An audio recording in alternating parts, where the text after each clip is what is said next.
On March 15th, 1939, Nazi Germany occupied the remainder of the Czech provinces and established the Protectorate of Bohemia and Moravia as part of the Greater German Reich.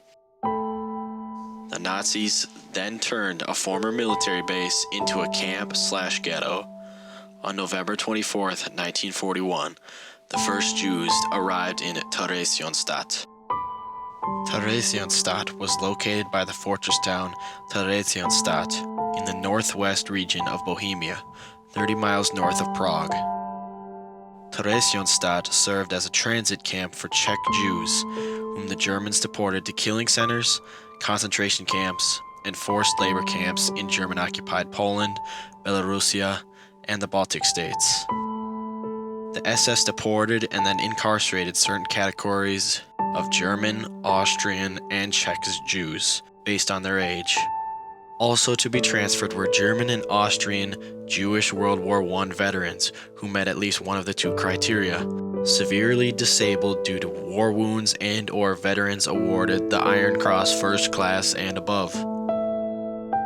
A third category of Jews was added to the eligibility list for Theresienstadt: prominent Jews, especially artists, musicians, and other cultural figures whose disappearance in a killing center might provoke inquiry from their communities or even from abroad.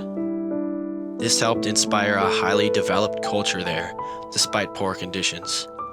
Writers, professors, musicians, and actors gave lectures, concerts, and theater performances. The ghetto maintained a lending library of 60,000 volumes. It was meant to be a retirement, or rather, a propaganda camp. The SS wanted to fool the public that the Jews were being taken to the east to perform forced labor, and that old people taken here would live in safety. Theresienstadt served as the primary way station for the Jews of the Protectorate. 75,000 Protectorate Jews were deported to Theresienstadt. Of the approximately 150,000 Jews that passed through Theresienstadt, nearly 90,000 were deported to points further east and almost certain death. Roughly 33,000 died in Theresienstadt itself. In 1942, a crematorium had to be constructed because so many people were dying there. Only 19,000 survived, either in the ghetto or among the groups that had been transferred to Sweden or Switzerland. Of those deported, 3,000 survived. 15,000 children passed through Theresienstadt. Approximately 90% of the children perished in killing centers. Theresienstadt prisoners worked at various workshops within the camp ghetto, including carpentry, leather goods, tailoring, and machine shops. The council assigned women to work in the kitchen, clean the barracks and common rooms, work in the camp ghetto's vegetable gardens, and served as nurses or orderlies in the so-called sick rooms. Unlucky prisoners worked outside the camp on construction projects and in the nearby mines. Unlike camps in the concentration camp system, the Theresienstadt camp ghetto was subordinate to the SS officials who ran the Prague branch of the Central Office for Jewish Immigration. SS First Lieutenant Siegfried Seidel was commandant from November 24, 1941 until July 3, 1943. SS First Lieutenant Anton Berger replaced Seidel and served as commandant of Theresienstadt until January 1944. SS First Lieutenant Karl Rahm replaced Berger and remained commandant until the SS abandoned the camp on May 5, 1945. Seidel and Rahm were convicted of their crimes, sentenced to death, and executed in Litomyrice. Commandant Berger escaped to West Germany and settled in Essen, where he lived under a false name until his death in December 1991.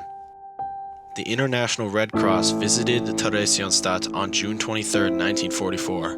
The news of this visit began Operation Embellishment. The SS deported thousands of Jews to decrowd the camp. Gardens were planted, houses painted, and barracks renovated. The Nazis staged, developed, and practiced cultural programs for the entertainment of the visiting dignitaries to convince them that the seniors' settlement was real. There was a soccer game in the camp square, complete with cheering crowds, and a performance of the children's opera Brundebar, performed in a community hall built specifically for the visit. The Red Cross was fooled, as indicated by their report. Now to look at a survivor story. Alice Herz Sommer was a survivor of Theresienstadt. She was also a famous pianist. In this video, taken from the Web of Stories YouTube channel, Alice tells of her life during the Holocaust. Mostly Jews had to leave their flat and live together in a little flat, 2 or 3 families. It was very difficult. We had nothing, not a single grosch. We were poor, and we know that they will send us away. And we knew already in this time that it's our end.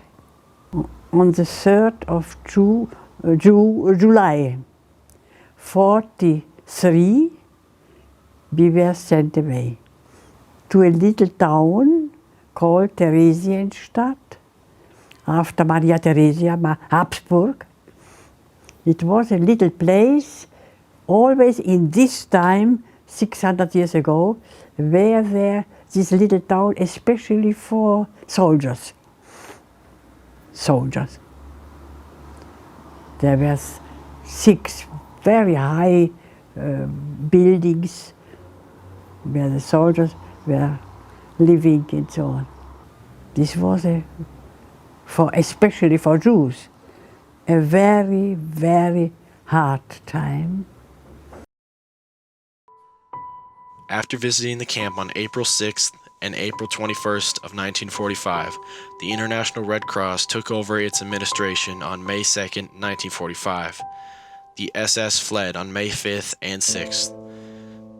Scattered German military and SS units continued to fight Soviet forces in the vicinity of the camp ghetto on May 8th. Soviet troops entered the camp on May 9th and assumed responsibility for its prisoners the next day. At the end of the war, the total number of prisoners in the camp exceeded 30,000, with the previous arrival of mostly Polish or Hungarian Jews coming from other camps like Buchenwald and Grossrosen.